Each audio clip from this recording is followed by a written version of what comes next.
Good morning, everyone, and thank you for being here. I will now call this meeting of the Grant County Commission to order. Please join us in the pledge. I pledge allegiance to the flag of the United States of America and to the republic for which it stands, one nation, under God, indivisible, with liberty and justice for all. The flag of the state of New Mexico is the symbol of perfect friendship among united cultures.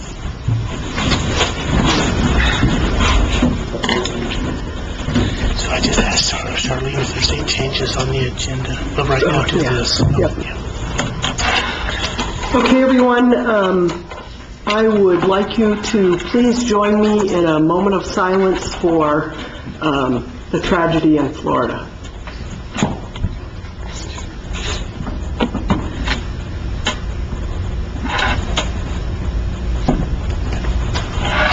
Thank you.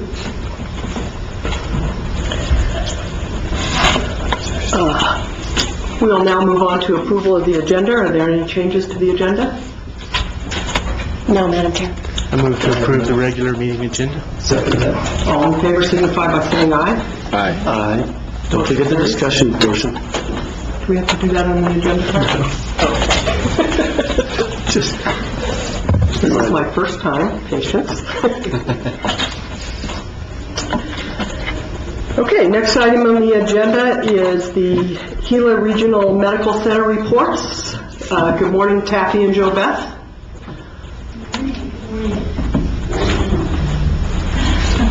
If you would please state your name for the record. Certainly. White button, right? Good morning. I am Taffy Aria, CEO at Gila Regional Medical Center. And I do have some introductions today that I'm very, very happy to introduce. First of all, you know JoBeth Vance, our interim CFO. And then we have, come, it's all right. It's all right. Good morning. I got you. Good morning. This is Tanya Carusio, and she is our new Chief Quality Officer, and I wonder if you could allow her just a moment to tell you a little bit about herself. Absolutely. Good morning. Hi, Tanya Carosio. Really happy to be here. I grew up in southern New Mexico, so I am a native to here. My dad was at White Sands Missile Range, retired from there, and then stayed in the Las Cruces area. They're now living in Deming, and on a 40-acre ranch. I can't get them to move. So I'm like, okay, if you won't move, I'm going to come to you. And just so happened this great opportunity came up, and so I'm very, very fortunate. I'm currently finishing up my doctorate at Arizona State University in nursing practice. I'm a nurse practitioner as well. I have probably about 15 years of nurse executive, director of quality, performance improvement experience under my belt. So I come with some strong ideas and some strong quality and process improvement backgrounds. Thank you. Great. Welcome to Grant County. Thank you. And now I want to introduce our new CFO. This is Richard Stokes. Richard? Good morning. Thank you for having us today. Again, I'm Richard Stokes. I'm originally from South Carolina. Have been in Texas for the past year at a rural hospital there. I've spent the majority of my career with rural hospitals, primarily county-owned or political subdivisions of the state.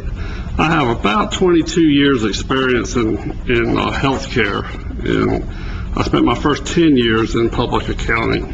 I am a CPA, and I'm a fellow with the Healthcare Financial Management Association. So I'm really glad to be in Silver City. I've been here about a week and a half now. We have lots of opportunities for improvement, and we're going to start, we're already on the road to making some positive changes, and I expect things to continuously improve as we proceed. Yeah, could you, Richard, tell them a little bit about what your top priorities are?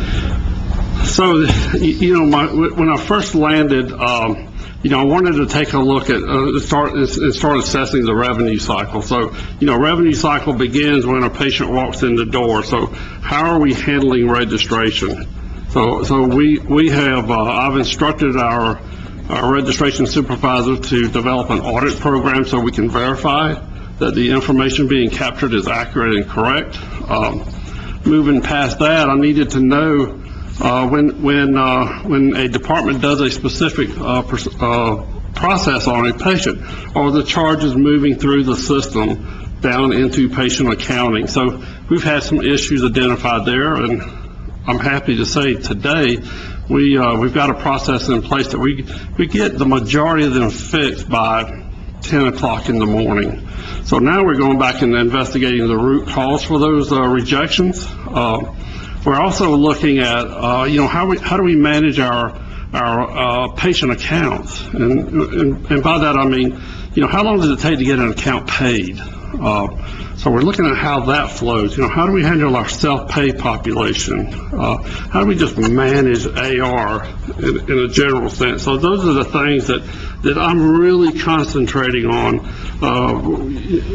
and that's what I'm concentrating on right now, primarily revenue cycle. Okay. Thank you, and welcome to Grant County. Thank you, ma'am. And now I'd like to introduce our new Director of Marketing and PR. This is Mr. Doug Oates. Doug, come on. Hi, thank you for having us here today. I've met some of you before, so you've probably heard this before, but just moved here to Grant County in January for this position. Brought my family and children here. They're enrolled in the schools here, and I think we fell in love with this town just about as fast as you all did. I've been working in marketing, advertising, and public relations for the last 30 years or so, most of it in healthcare. I owned my own healthcare marketing agency for about 16 years. My clients were primarily community medical centers, some smaller than Gila Regional and some larger. That's where my passion is in healthcare marketing, and I love this hospital already. Over the last few days, I've been from Deming all the way up to Reserve, and I've seen people all over our service area. And the locations and the people, and I've seen the spirit of community and the spirit of volunteerism that I think makes this community special. And we're proud to be a part of that community. And I'm thrilled to be here. Thank you. Thank you. Welcome to Grant County. So Beth, please come on up with me. So I just, we've been together so much lately. I don't know, I can't remember what you know and what I've told you and what's pending out there, but I will just share with you a couple of things. One of the most staggering pieces of what we do is how do we let our staff, our caregivers, know how much we appreciate them. Thank yous go just so far. And one of the reasons that we are very excited to share this with you is that we really need to do a wage analysis of what we are currently paying our employees. As you know, our financials have steadily grown, but when you're looking at what it takes from our competitors to match those salaries, we know that we cannot match what other agencies are paying. People are very attracted to when they see someone offering them $6 to $11 more an hour. I would be also. And with that comes a price to pay, and we have had several caregivers who have been tempted and have left us and are now under some type of contract which they can't break, but they want desperately to come back to us because they believe in our mission and they believe in what we're doing in our hospital, and they now have a deeper appreciation of the grass not being greener on the other side. So having said that, I will let you know that the Human Resource Department, as well as our interim CFO and current CFO and myself, have engaged in an agency to help us do a wage analysis within 100 miles of where we are. And that really does include Las Cruces. Having said that, even if we do this, and we are involved in this, we still have to find a way to pay for it. Under our current financial situation, we can't do that. But our CFOs are delving into ways to save money on another side, which we hadn't really thought about before. And so I'm very excited about this because this may open up an avenue for us to be able to give wage adjustments to our employees, which is really what we need to do before we lose more people. And having said this, I would also like to acknowledge that we have been successful in recruiting some top people into our organization. And we also have interviews set up in the next couple of weeks for a urologist to come in on site, another ENT physician, and family practice. So we're currently trying to get more physicians on board so that we can expand our footprint. We can also increase our revenue, and more importantly, we can increase our services so that people don't have to leave our community to find those services that they dearly need. So having said that, do you have any questions for me before I let Jo Beth speak of the finances? Good morning, Kathy. I have some questions that Commissioner Billings wanted me to ask you in his absence. He has basically wanted you to confirm some things he's hearing in regards to the cancer center and the physicians and the number of days that they're available to see patients. He understands that I'll just read what he said, that the chemo doctor is back to once per week. Dr. R, there you go, will be here every Friday. Dr. Turnover will be here only once a month, one day of the month only. If one calls for a new consult today, the next opening would be mid-April. The specific questions that he has in regards to the cancer center is why does UNM not provide more oncology days per week? How do we get the waiting time down so that a new person does not have to wait until April? And is there any requirement in the contract between GRMC and UNM to make sure that we're providing the same level of service that we had prior to UNM coming on board? And how do we resume full service at the cancer center? Well, let me just start by saying that, and I think I had said this before, but possibly not. I have engaged in 2 recruitment firms for physicians just for oncology. And I'm doing this, even though they're going to be employees of UNM, I'm doing this on my own as a hospital because we know that the need is great there. I know that UNM has been very challenged by recruitment efforts because of our location, but we still have to pursue this, and as aggressively as possible. I was dealing with 1 firm, I've increased that to 2, and I will reach out to more until we find this coverage, which we really do need. Dr. Rabinowitz, yes, is coming once a week, and then the other physicians will be coming in, plugging in as many days as possible. In the months of January and February, I believe they came down multiple times. I don't know what that status is right now, and I can find that out for you, but I know that they continue to provide additional days of service to get us caught up.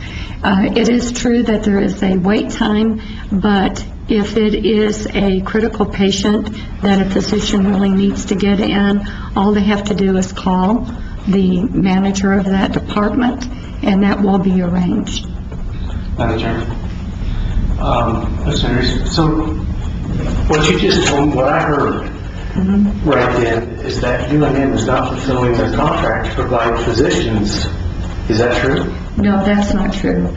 But let me just pull back and tell you a couple of things to clarify this.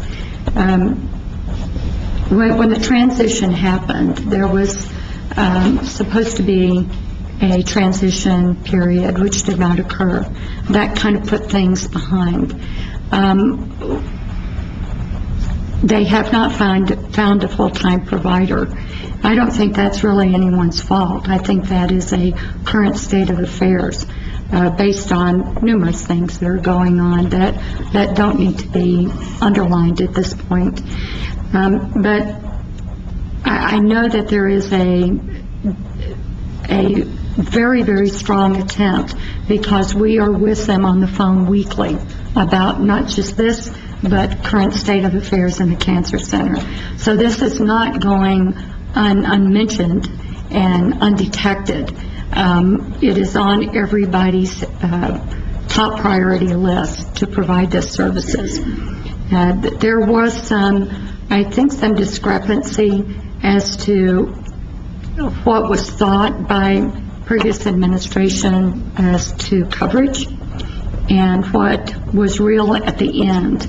And at the end of the contract, the previous group was providing more services because they wanted to make sure that they knew there was going to be a gap, and they wanted to make sure that people had a plan and that they had resource and they were current with their treatment. I can't tell you that was a long-standing. I know that it was at the last couple of months that they had more services, and we're just trying to get it back to what it was. So that's been since what, April? May? July? Yes, sir. Man, time flies when you're having fun, doesn't it? It just seems to me like if you have a contract saying that you were going to provide a doctor, that 6 months, 7 months, 8 months would be enough, but that's just me. Thank you. Thank you, Madam Chairman. Do you have any other questions? And I want to start by acknowledging that this question has political overtones, and that is not why I'm asking it. And I don't know if we can avoid those and stick to the sort of the business side of the question. I'm wondering what the difference is between what I take to be a newly created Chief Quality Officer position and the position that was occupied by Senator Morales. Oh, there's a big difference, sir, and that's not political overtone. It's a very factual thing. The position that is the Chief Quality Officer actually took the place of Carrie Young. And Carrie Young... She was compliance officer, was she not? Correct, and she did have her JD, I believe, also. Yes, she did. And this takes that place. Okay. So it is a very, very encompassing role. So there's many, many departments that report to this person. But this is compliance, quality, regulations, contracts, that whole big ball of wax. What Senator Morales was doing was quite different from this role. Okay, I always associated him with quality. I know he put out reports about quality. That was not He was not responsible for that, no. He did have a very important role, which I want to acknowledge. And saying this, I also want to acknowledge again that he was so very, very helpful and influential in moving the Nurse Compact Act along at this last legislative session, and we are very, very grateful for that. He continues to prove that he has a true affiliation for our hospital and our community. So now that I understand the position of our new employee, and I'm sorry that I've not seen your name, and if I don't see it, I don't remember it very well. Is she also a JD? Is she going to be helping us with legal affairs? She is not a JD, but she has many, many years of quality and compliance, and that will help us tremendously. All right. Okay, thank you very much. You're welcome. Any other questions?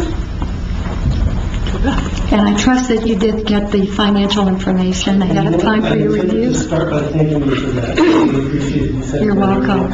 And thank you for the letter to staff about the website. I appreciated that as well. Yes, thank you, sir.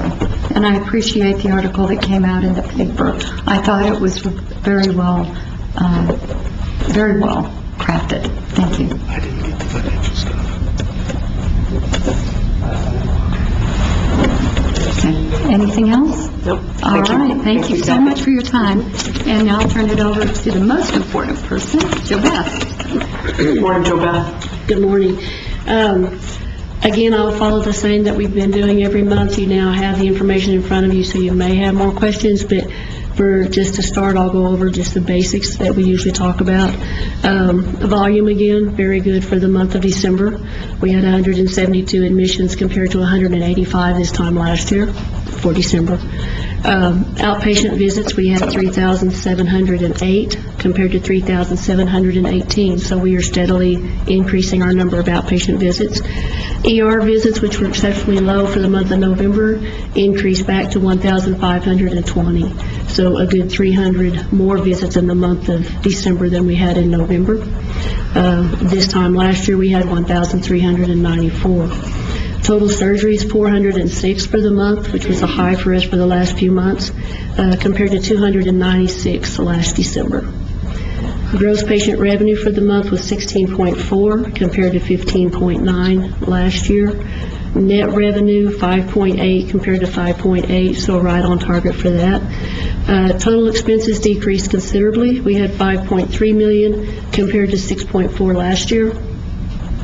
Our excess revenue over expense for the month was a positive $138,751. Last year at this time, we had a negative $831,691 loss. And year-to-date, excess revenue over expense for the current month is a negative 4.4 million compared to a negative 5.9 this time last year. Days cash on hand, 41.5 compared to the 77.3 last year. Days in net AR, 57.7 compared to 49.6. And days in accounts payable, 45.5 compared to 39.8. The daily expense to run the hospital for this current month was $182,706 compared to $202,192 December 2016. Any questions?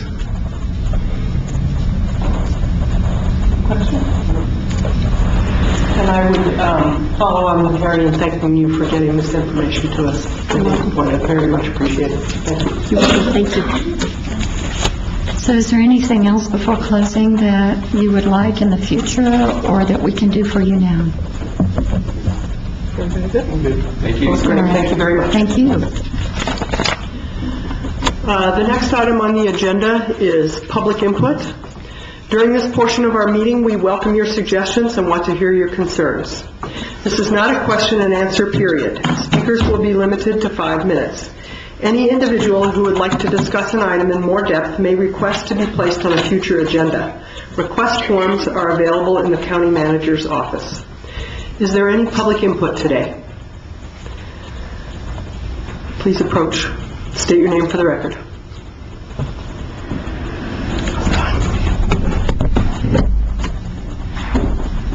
Good morning, Commissioners. My name is Donna Stevens, and I'm the Executive Director of the Upper Gila Watershed Alliance, which is a watershed protection nonprofit group based in Gila.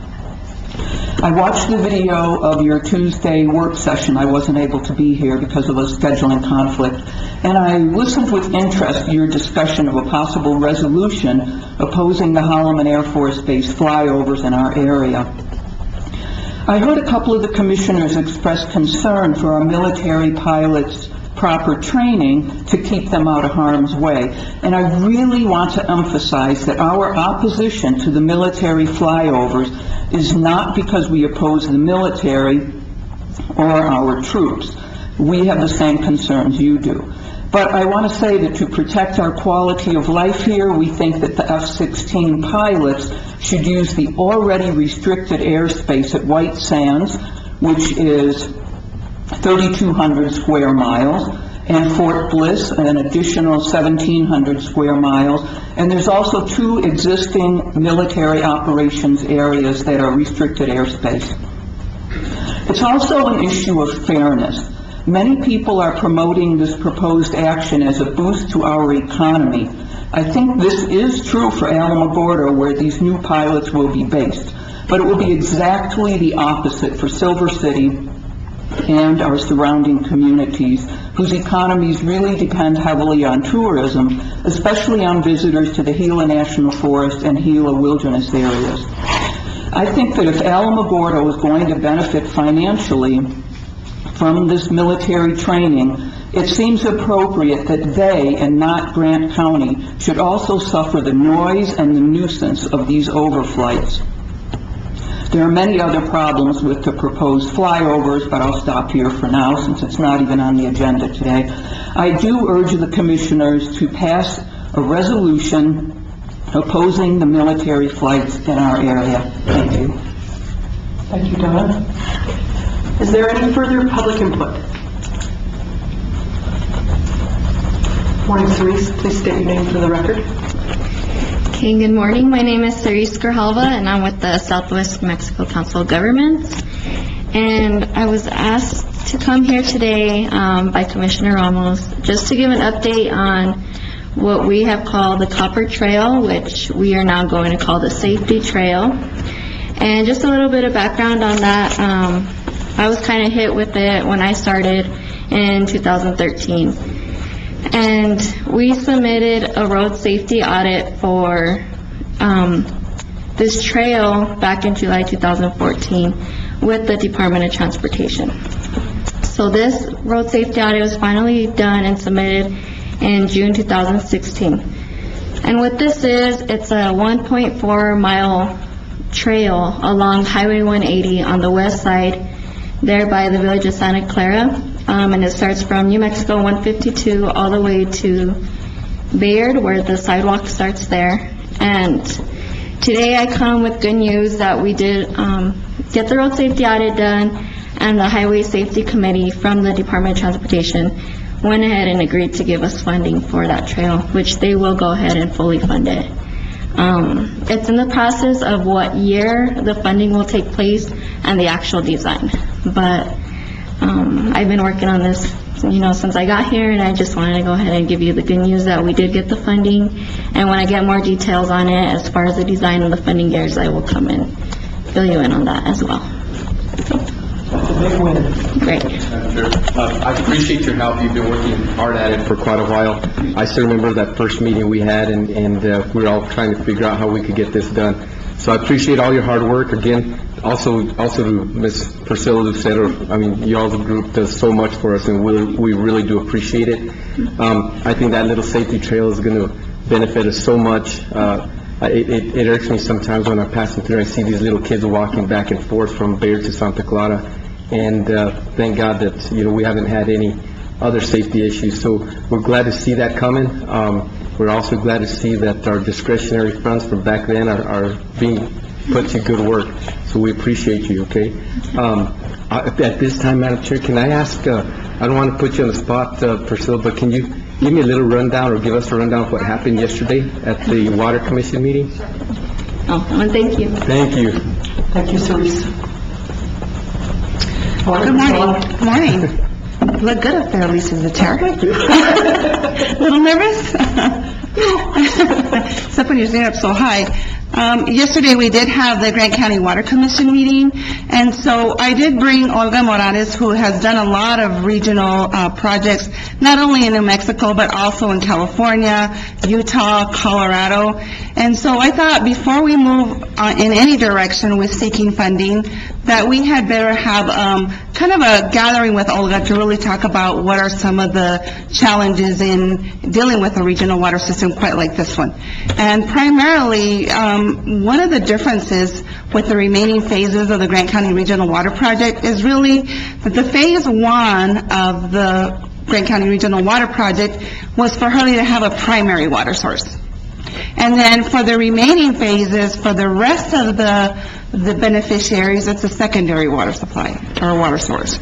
So one of the things that, in the discussions with Olga, she provided us a spreadsheet of what needs to be done in order to ask the very difficult questions about Where do we want to go? How do we get there? How do we formalize it? What's going to be charged? And those are all unanswered questions at this point that we haven't even thought about to be able to begin to look at securing funding through USDA.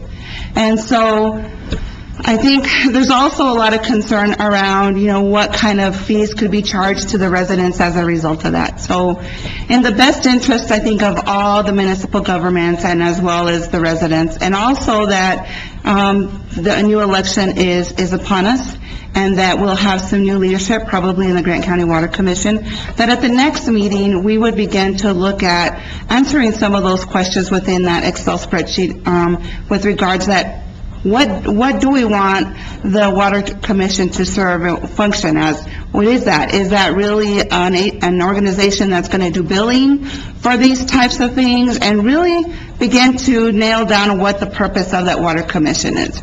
Because I don't think we're near that. And I think we had discussed in the past was to be able to begin to secure funding from USDA, but in the discussions with Olga, we're just not there yet, because we could potentially be imposing additional fees for residents without really knowing what our purpose is, and that kind of defeats the purpose.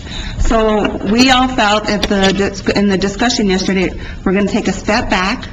We're going to kind of wait on putting the USDA application on hold, and let's get all of these questions answered so we know where we're going. How do we want that JPA to be organized? And get the new leadership on board, and then we'll move forward. We'll have opportunities in the future to seek funding if that's what we choose to do. But for now, I think all of us were in agreement that one of our main priorities was really to secure the primary water source for the town of Hurley. So we will be moving forward, and we did schedule a meeting which we're going to address some of those things already, and how are we going to structure that? Not only bring the municipalities in, but we need to be having that discussion with some of the water districts as well. So I believe we said March 28th, and we'll be having that meeting in the morning. And since I'm talking about this, Charlene, so in the morning, we'll be scheduling, and I'll be sending out a notice to look at how we begin to deal with the issues of the wastewater rates and transferring that over, and that's a possibility with the North Hurley. And so now we'll use Olga's expertise, and she seemed to have some ideas of how we could actually approach that. So I haven't forgotten, we're still kind of moving, and we've had some staff turnover, so we'll begin to look at that as well. Okay, any questions on that? So Priscilla, I have a question unrelated to that, but first let me say thank you for all your hard work on that you're very welcome. project. I know you have been on that for a long time, and I know how challenging it's been, so thank you for persevering. Completely unrelated to that, I was wondering, there was some last-minute action yesterday on House Bill 35, the liquor excise tax. Do you have any idea of what happened with that? I don't, I'm sorry. The website hasn't been updated. So no, I'm sorry, I don't. Okay, no worries. It's fine. Okay. You're all-knowing, all-seeing, so.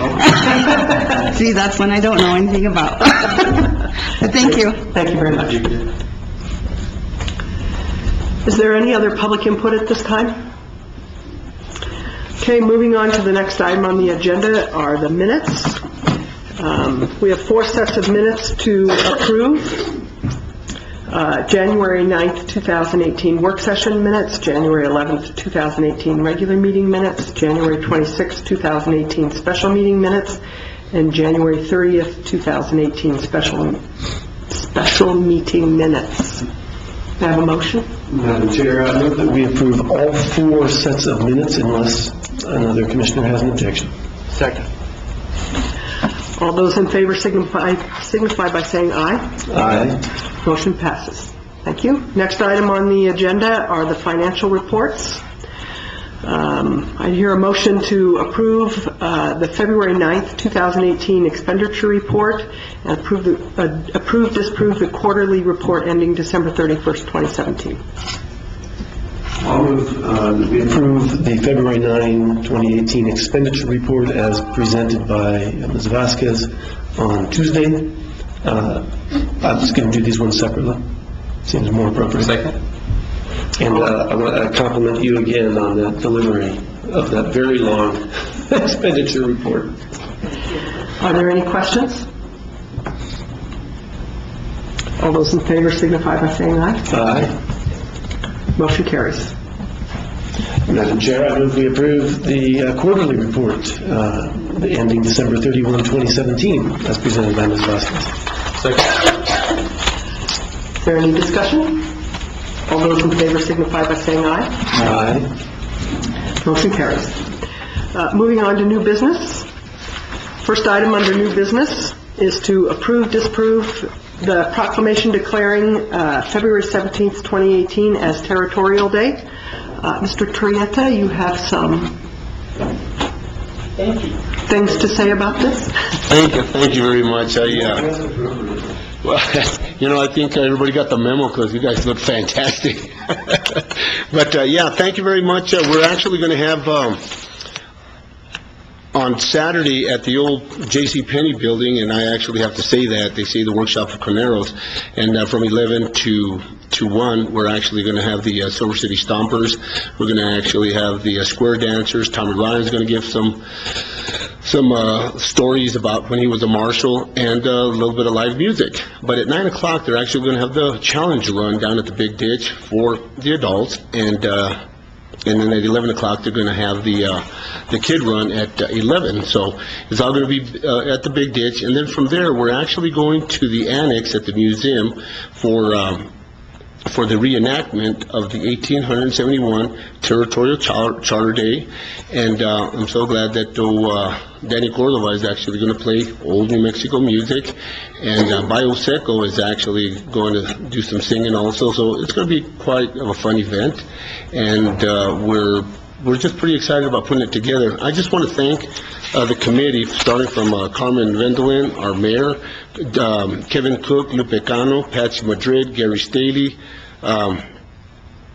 Joe Ray, Charmaine Waite, Sissy McAndrew, Tommy Ryan, Abe Villar, and he's in the audience right now. Thank you so much for everything you've done. Amanda Gomez and Scott Terry. It's been a wonderful time, and like I said, the second year that we've actually done the reenactment, so we're kind of excited to put all this together. Thank you, Madam Chair. Thank you. With that, will you please read the proclamation?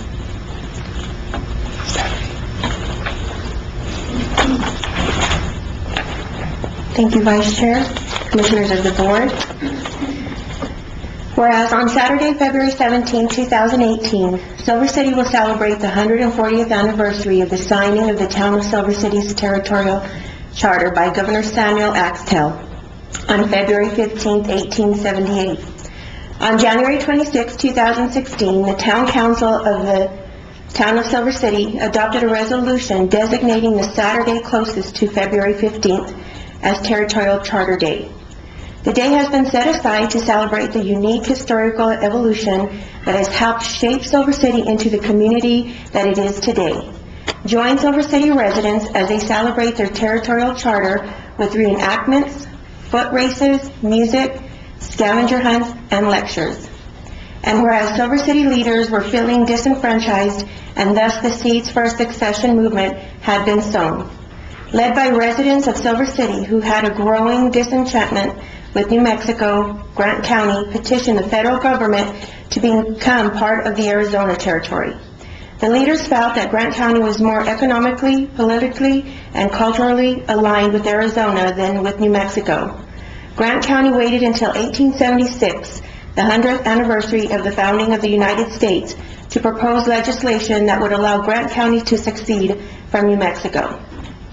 The Arizona Territorial Representative introduced the bill, but it died in committee and was never acted on. And whereas subsequent to the failure of the succession efforts, the Silver City leaders regrouped and obtained a sponsor for a bill authorizing a territorial charter for Silver City that was introduced to the New Mexico legislature on January 31st, 1878.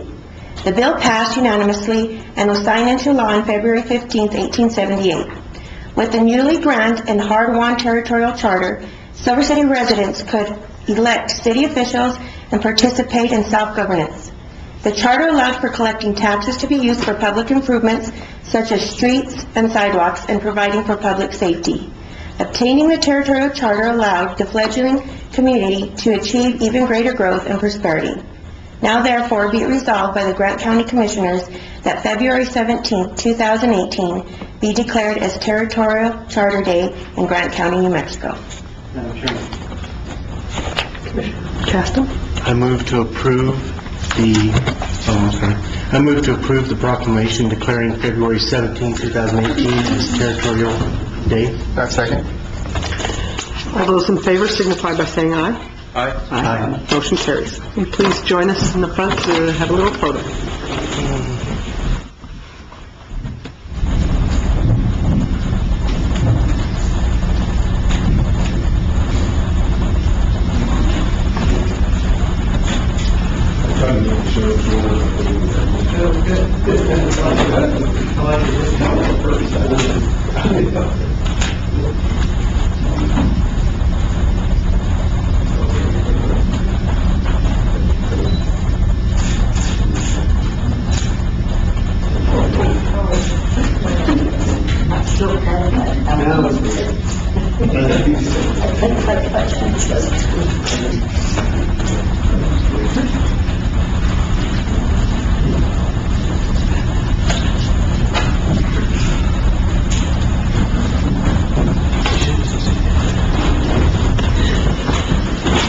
I was reminding myself last night that you had 7 years of practice.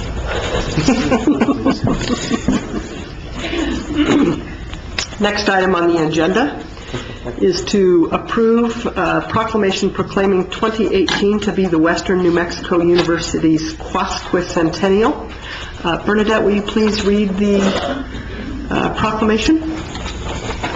Vice Chair and Commissioners of the Board. Whereas Western New Mexico University was founded on February 11, 1893 as a state normal school for the training of teachers in thriving southwestern New Mexico mining communities.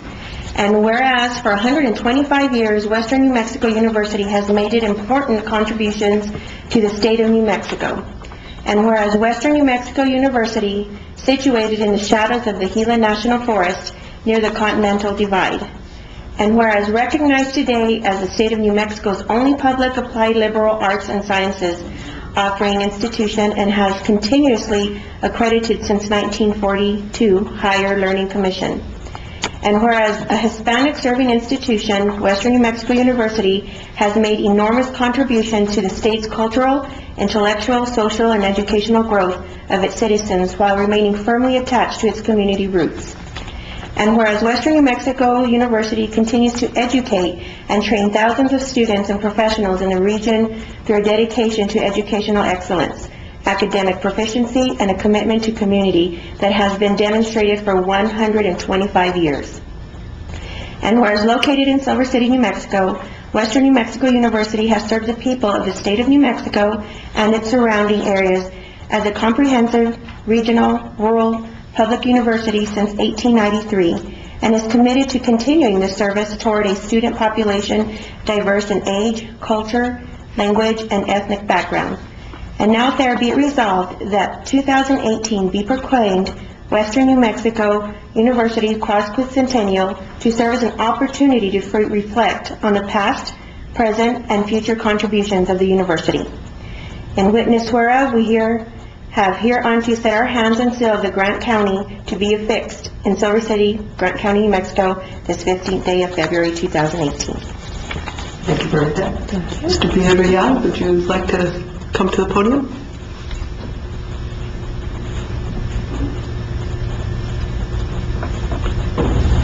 Good morning, everyone.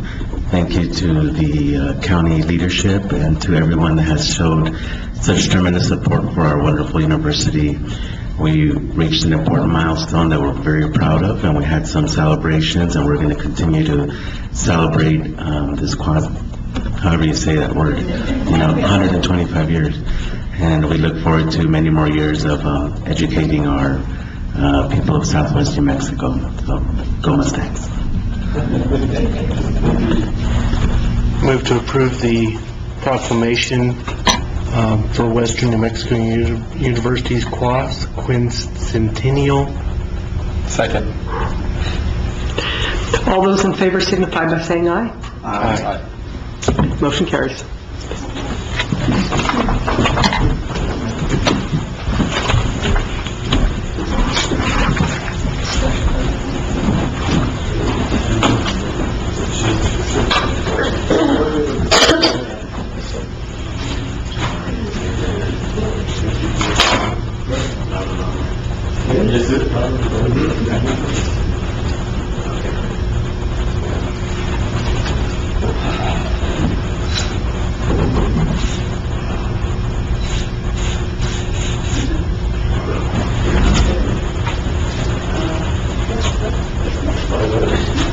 Okay,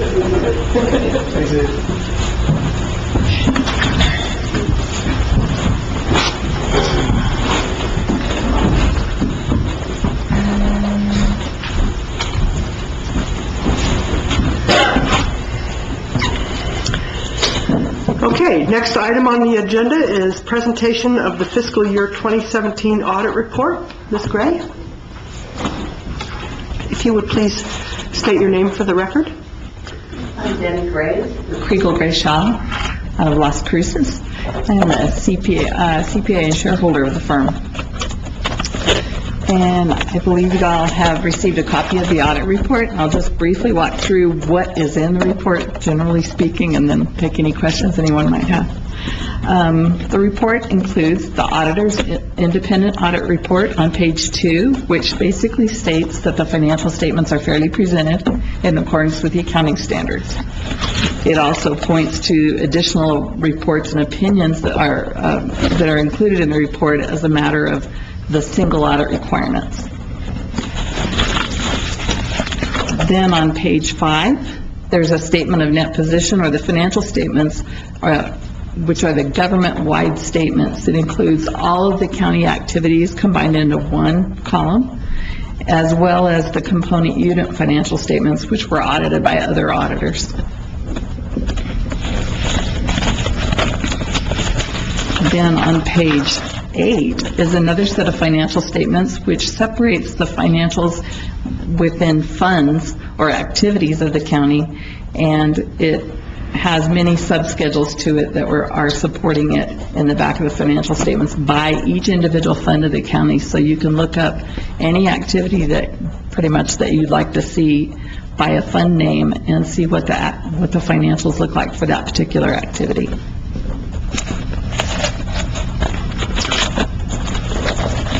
And that's the financials that include the balance sheet and the income statement on page 10. Then following that, on page 12 is the budget to actual schedule for the general fund of the county, which shows the original budget that was approved by the county, and then the final adjusted budget with all budget adjustments, and how that compares with the actual expenditures for the year, and whether there were, what the variances were from the budget to actual. The county had no unfavorable variances with regard to the expenditures, which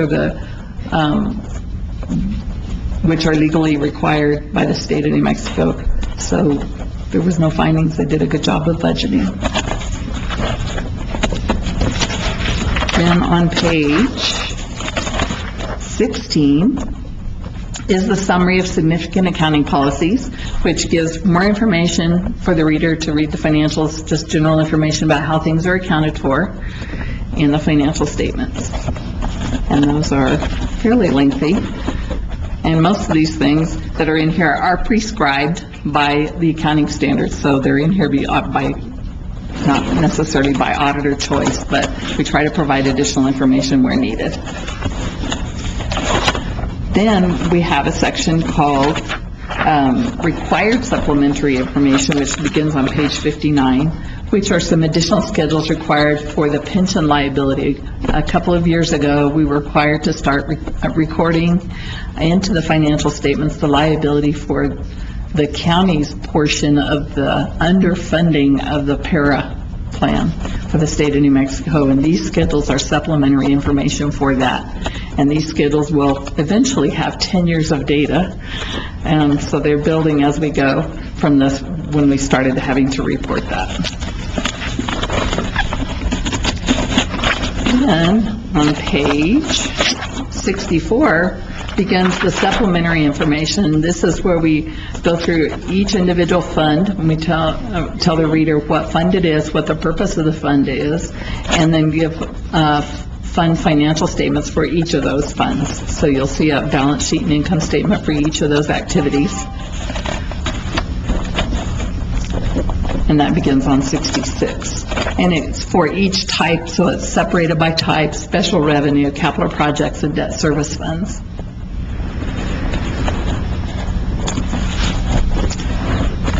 Then on page 90 begins some additional supplementary information required, by the state auditor. So this is information they requiring all government agencies to include in their financials for additional information purposes. And it's things such as the detail of agency funds from the beginning of the year to the end, a list of bank accounts that the county currently has, and collateral pledged by the county, or by the bank for the county. And then also the schedule of tax roll reconciliation on page 93.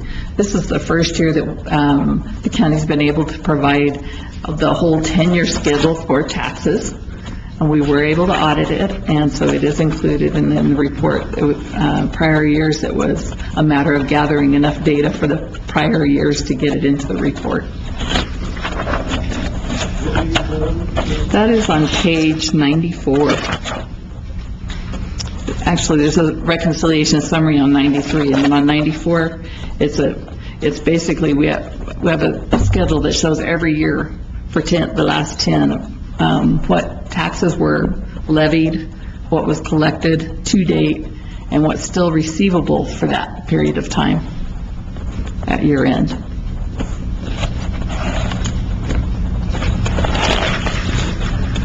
And that's by agency that it's being collected on behalf of.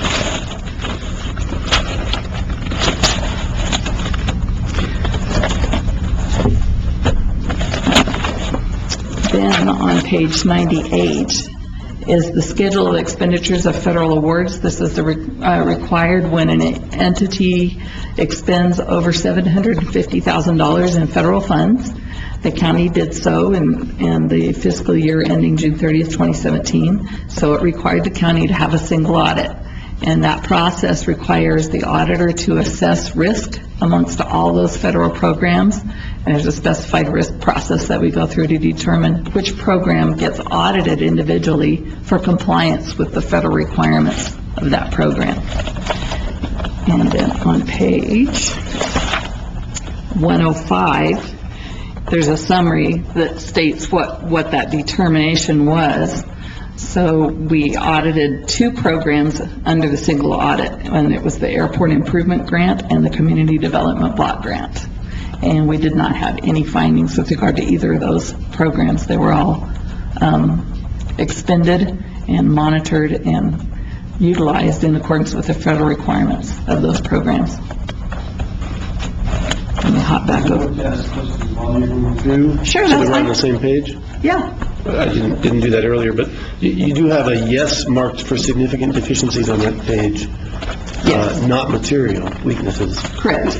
But just now in your presentation, you suggested that wasn't, I guess, very important. Okay. Those are over the financial statements. So those are audit findings that relate to the financial statements overall and not to federal programs. Okay. Yeah. You'll see a section right under that that talks about federal awards. So this is a summary for the whole audit. I'm sorry, I was misleading maybe there. No, just trying to read it fast. Yeah. The federal awards section shows you that there were no findings on compliance with the federal awards. But there are a couple of findings on the financial statements, and I'll get to those just briefly in a minute. Thanks. Back to page 101. These are the additional reports I was referring to previously. The first one is the report on internal control over the financial reporting and compliance, meaning more importantly the state compliance. So we're charged as auditors to look at the system of internal control, evaluate it, although we do not give an opinion, and then we test it to make sure it's operating effectively in the way that it is designed.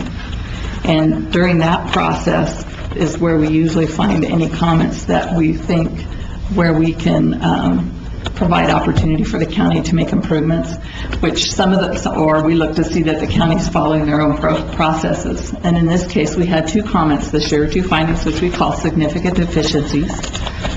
And those are on page 106. The first of the 2 is related to the gasoline card purchase activity. So we tested the process that's set up by the county to manage and control those expenditures.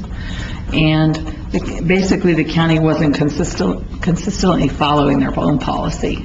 And so that's basically what the finding says. Remind people in the positions that are using these cards to follow the process.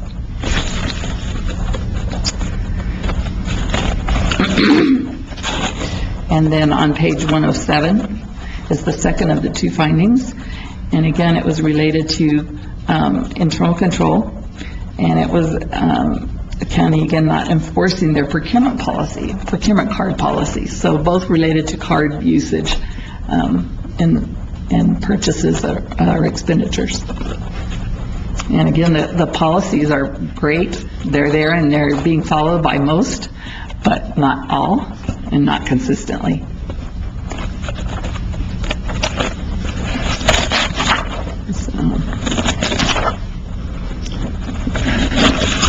And back, there was one other report. Let me find my page again here.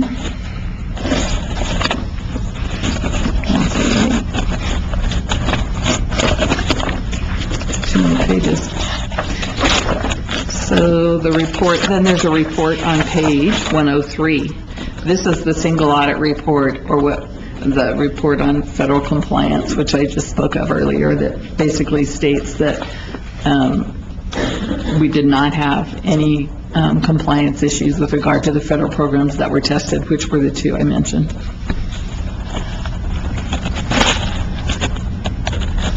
And we did not have any prior year findings that required that we look to see a resolution, so that's basically stated in here. And then there are findings that follow the county's findings that relate to the component unit, and those are something we did not audit. That was audited by other auditors and included in this report. Are there any questions? Your last statement, you're not prepared to talk about what that other auditor found in our component unit? Right.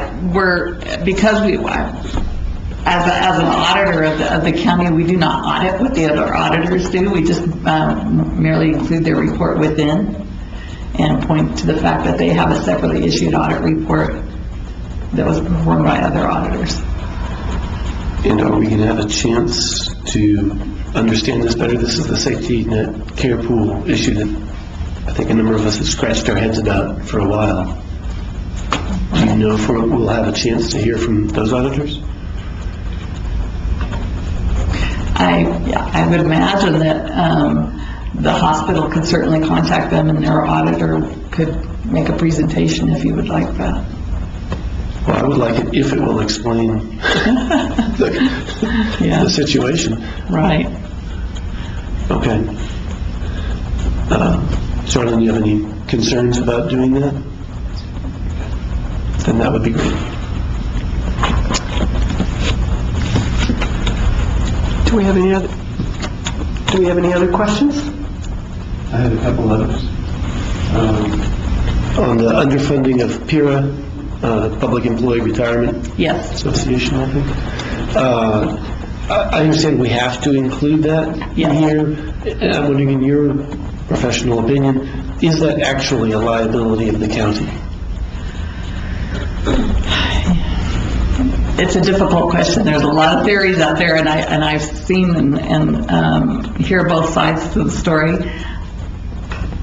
Somebody will. I mean, it's paramount to, I guess, if you look at history and you look at Enron or any of those situations where, these employees' retirement plans went belly up. I mean, there is the risk, obviously, those employees lost their money.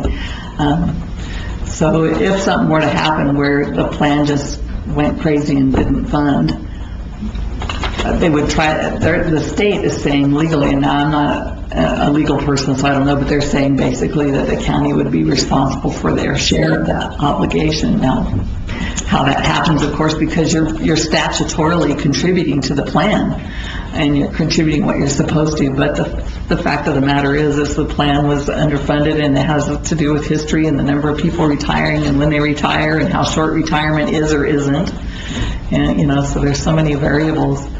But the whole reason it's being put in here is because of what's been happening nationwide with plans and in the government arena, they decided that that was important for people to understand that that is an obligation that's sitting out there that at some point has to be funded somewhere along the way to make the plan continue.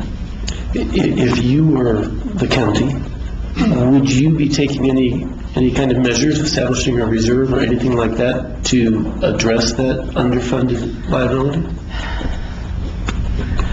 That's real difficult. I would think that the county obviously has to have reserves, period, for all expenditures. But nothing like this amount. And it's substantial, I agree. I'm not sure how the county could actually go about that, other than working with PARA and getting involved with the legislator to say, let's do something about this now before it gets worse and worse and worse. Like, the writing's on the wall, we've got to make some changes to the plan and make it fund itself at some point. But, that's a statewide thing. It's not something that one entity can really control on their own either. So. Right. Okay, thanks. And I have another minor one that I'm not going to be able to get back to page 4, I don't think. It was on page 4 or page 5. There's a total for primary government activities that is something like $36 million more than what the things above it add up to, and I'm just wondering if I'm missing something. I need to go to page function on Page this. 5? It might be 5, 4 or 5. Just get out Okay. and go back to it. All right, well, I'm almost there. 8, 7, 6, 5, there we go. Yeah, with your fingers. No, not 5. Forgive me. It was, Page 5? I will find it. It was page 7. I'm very sorry. 7? Under capital grants and contributions, and I didn't, just curious if we've got that 36 million extra somehow? Oh, or I if that's see what a you're typo. saying. Yeah, there is. Wow.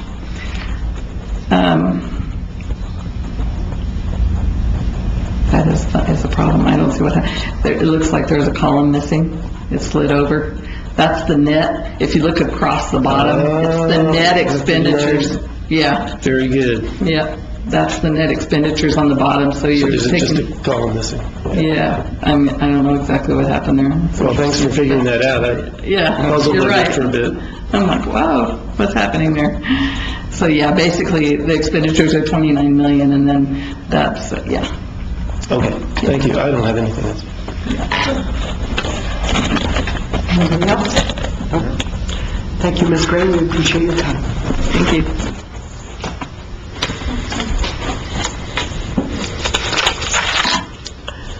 Now, procedural question, do we have to do all these individually? Not like the work session and we pile them all together?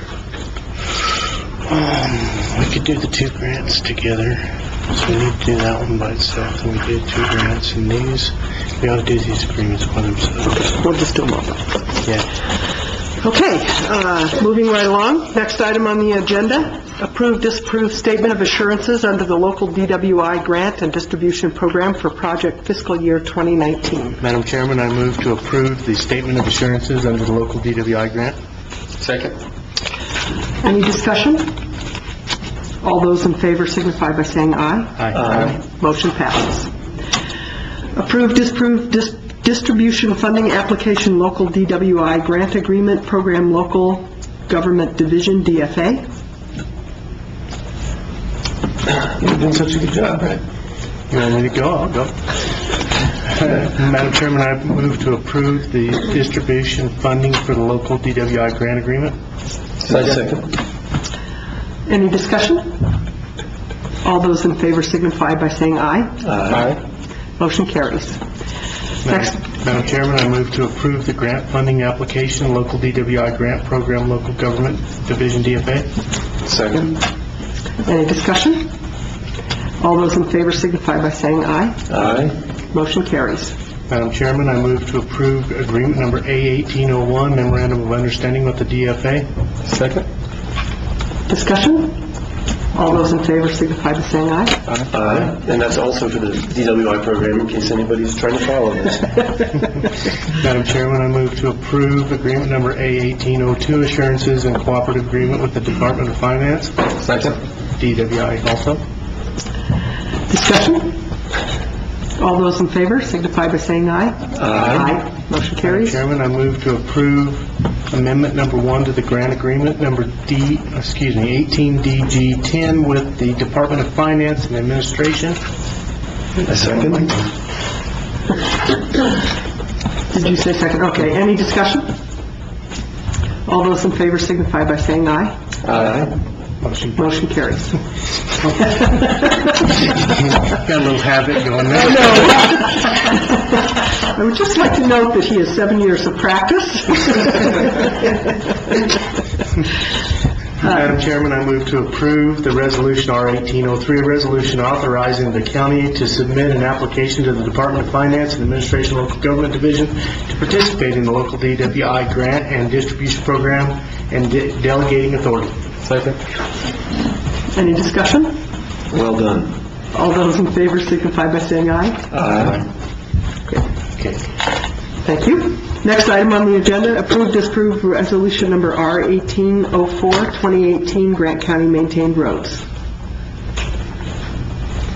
Madam Chair, I move that we approve resolution R1804. Second. Discussion? All those in favor signify by saying aye. Aye. Motion carries. Next item on the agenda, under bids and requests for proposal RFP, approve, disapprove IFB B-18-01 kitchen remodel at the Silver City Senior Center. Madam Chairman, I move to approve bid B1801 and it be given to Hall Ray Construction, the administration's choice and lowest bidder. I second that motion. Any discussion? All those in favor signify by saying aye. Aye. Motion carries. At this time, we will recess as the Grant County Board of Commissioners and convene as the Grant County Healthcare Claims Board. Madam Chairman, I move to go into recess. Second.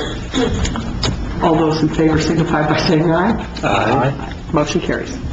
I will now call to order the Grant County Board of Commissioners. I will now call to order the Grant County Healthcare Claims Board. Good job. First item on the agenda is approve, disapprove the January 2018 Health Plan Claims Indigent Fund in the amount of $53,915.08. Do you have a motion to approve? So moved. Second.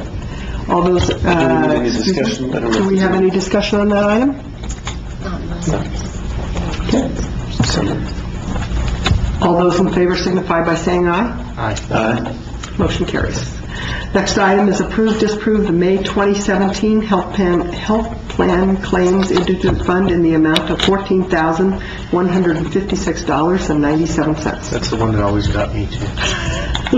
I move to approve the May 2017 Health Plan Claims Indigent Fund in the amount of $14,156.97. Second.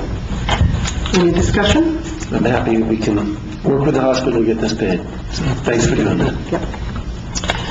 Okay. All those in favor signify by saying aye. Aye. Great. Thank you. Madam Chairman, I move to adjourn the Grant County Healthcare Claims Board. Second. All those in favor signify by saying aye. Aye. The Grant County Healthcare Claims Board is now adjourned. We will convene. I'm like re-adjourn, that's not right. We will reconvene as the Grant County Board of Commissioners and stand for elected official reports. Madam Chair, board members, thank you very much. I'd like to start off with thanking my staff. They've done a great job, and we're pretty much at the tail end at our rendition period. And actually, the 28th of February, that's the time where you actually render the 4-year special method evaluation for cattle, grazing, any exemptions like a head of household exemptions, veteran exemptions, the 65-year and older. You can apply also then. And this year, we actually, with the valuation freeze, we went to the senior centers and gave a discussion about the 65-year and older, what they qualify for. And then this year, we're actually going to send a letter. Once your 3 years are up, you don't have to come in and apply for the 65-year and older anymore. So that's a very positive thing.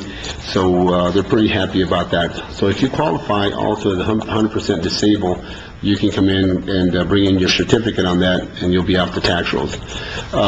You'll also apply for the veteran $4,000 off your taxable side, and also your head of household. And also call into the county assessor's office if you want to render your manufactured home. And that's all you need to do is just call in, let them know about your manufactured home. If anything changes, we'll actually go do a site visit.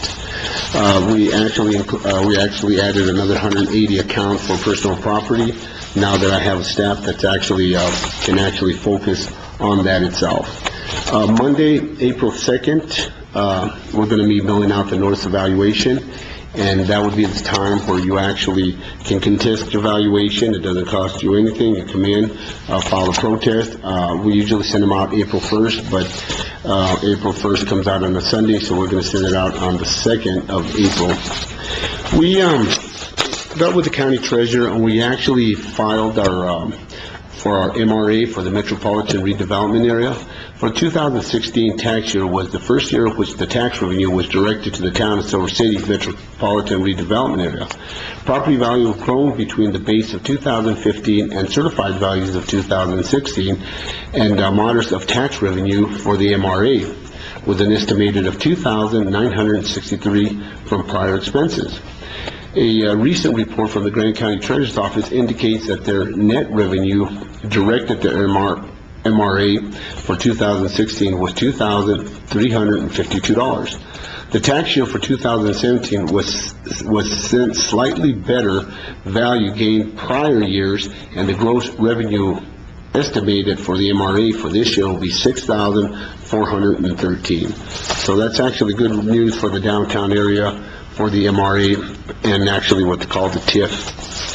I would just like, and Commissioner Ramos, I know last month you wanted to break down about the trails and what's going on, and I apologize that I didn't do it at that time, so I have a little bit of a write-up right now. Any questions so far about the TIF, MRA, or the rendition period? What was the deadline? The 28th of February. The Grand County Trails Group update for February 15th of 2018. The trail stockholders includes the trail users, municipalities, volunteers, contribute the monthly, and I know Commissioner Brown was in the last meeting, and sorry that we missed Commissioner Edwards. A partial list of the potential projects that have been discussed is attached. A part of the effort of Ron Troy with the New Mexico Land Conservancy continues to administer the Lore Foundation grant. And I really thank Tracy for my GIS person. She's done a great job. She actually chairs the committee. The Trails Gap analyzed mapping project to concentrate with Tracy Barnstead of the Southwest Horizon Planning and Mapping, and a Google Map online for map proposal trails segment for the date, and will include a proposed network to use the type of including hikes, horseback riding, cycles, mountain bike, and off-road vehicles used to the SWOT analysts, or the significance of the grant prior to the July of this year.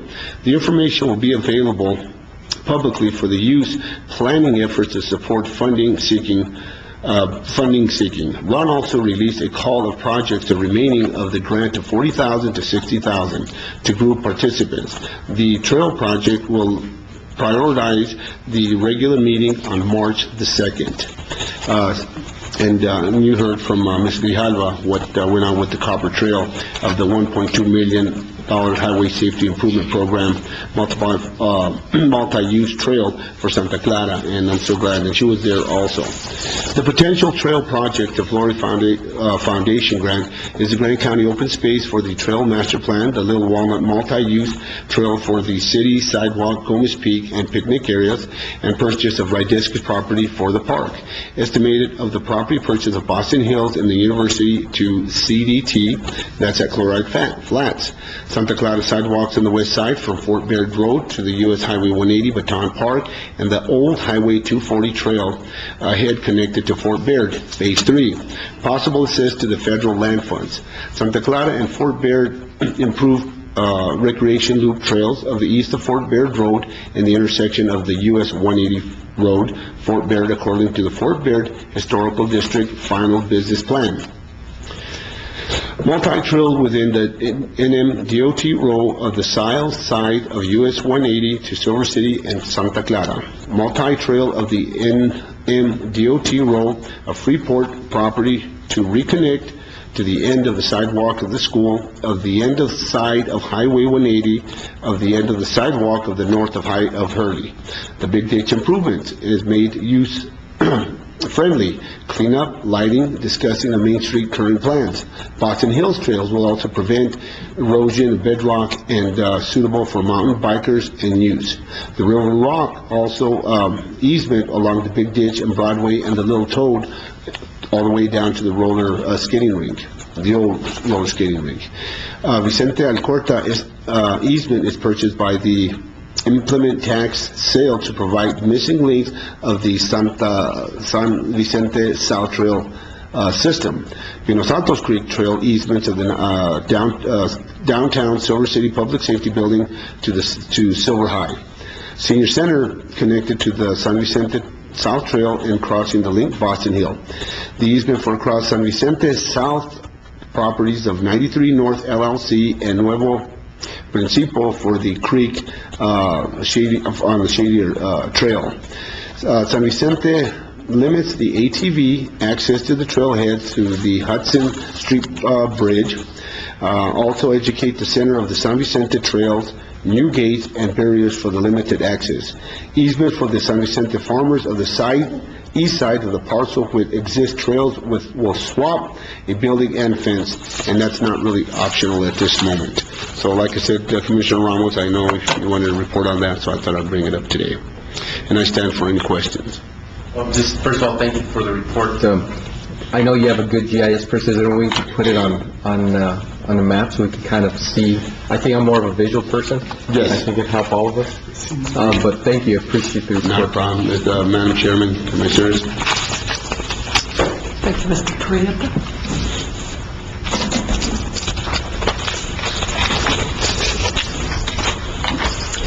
Morning, Steve. Morning, sir. How are you?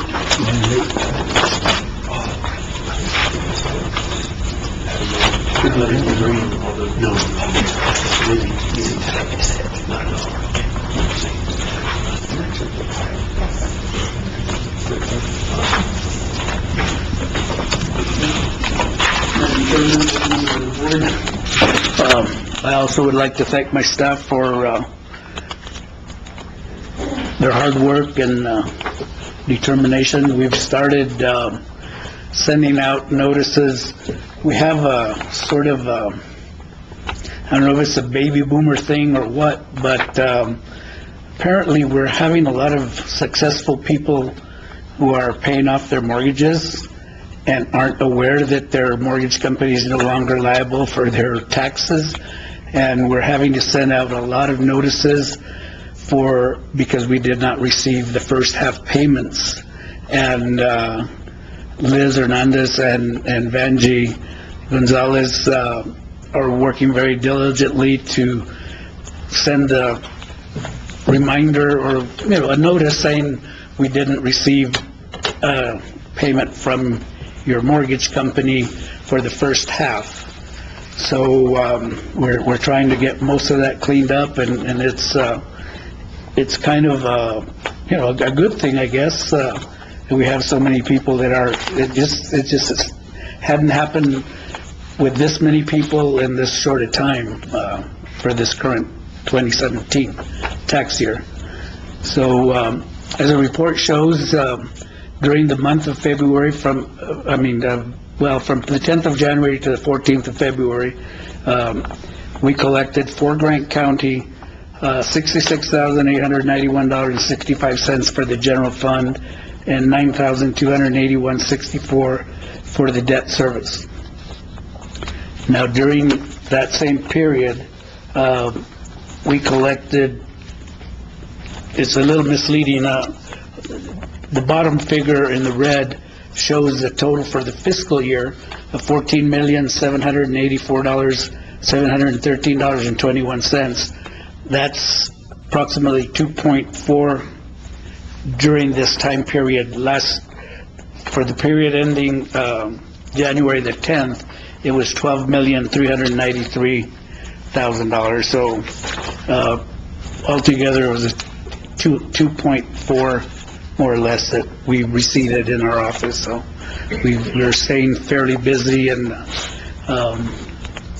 so I don't know if you have any questions or anything. Are there any questions? Thank you, Mr. Armendar. I would like to request if I could get a copy of the audit report. I didn't get one, so I normally do. Okay, we'll take care of that. Okay. Connie? Okay. We'll now stand for commissioners' reports. Mr. Castor? I have nothing. I've got something short. Yesterday, Manager Webb and I attended the Grant County Regional Dispatch Authority meeting, and I guess I wanted to give you all, just a little update. I think the relatively new director, Barb Shalkovsky, is doing an excellent job. I feel just being in the meetings, things are more organized. There's more of a handle on both staffing and equipment. And in particular, on the equipment, she's worked with Motorola, our contractor, to inventory existing assets in the dispatch system. Had a folder, describing the conditions of these assets in different locations. Impressed me, at least, that we know what's out there. Also impressed me with significant need for equipment updates, maintenance, and expansion to cover dead areas. So that's a heads up that I think we will be looking at some need for capital improvement there. I'm not suggesting right now that I know what source it would be or that Barb even has an idea, but it's evident that we will need significant investment in that asset. So I wanted to let you know that. Can you define significant? That would be risky, but I would say significant is over $1 million, and could well be over a couple million, depending on what gets included. But I would caution you that that is a non-professional estimate. That is not based on some contractor actually figuring it out. It's just my impression of what the needs are. That's it for me. I'm good. Well, okay then. That was fast. Madam Chairman? Yes. I move to go into executive session in accordance with NMSA 1978-10-15-1H. So you got no comments here? I didn't. In that case, I second the motion. Is there any discussion? All those in... Okay. Before or after? Okay. So there's a motion on the table to enter into an executive session. The items on the agenda are pending opioid litigation, NMSA-1978-10-15-1H7, and item disposal of real property, NMSA 1978-10-15-1H8, and any action necessary as a result of closed executive session. If we do not take action during this executive session, we will adjourn from the executive session. If there is action to be taken after the executive session, we will come back to the dais. Okay. All those in favor signify by... I think we need a roll call. Oh, I'm sorry. Yes, we do. Connie, may we have a roll call vote, please? Commissioner Brown, are you aware you are entering into executive session? Yes, I am. Commissioner Ramos, are you aware you are entering into executive session? Yes, ma'am, I am. Vice Chair Edwards, are you aware you're entering into Yes, I executive am. session? Commissioner Caston, are you aware you are entering into executive session? Yes, ma'am. Green eggs in. Now declare. Okay. We are now in executive session.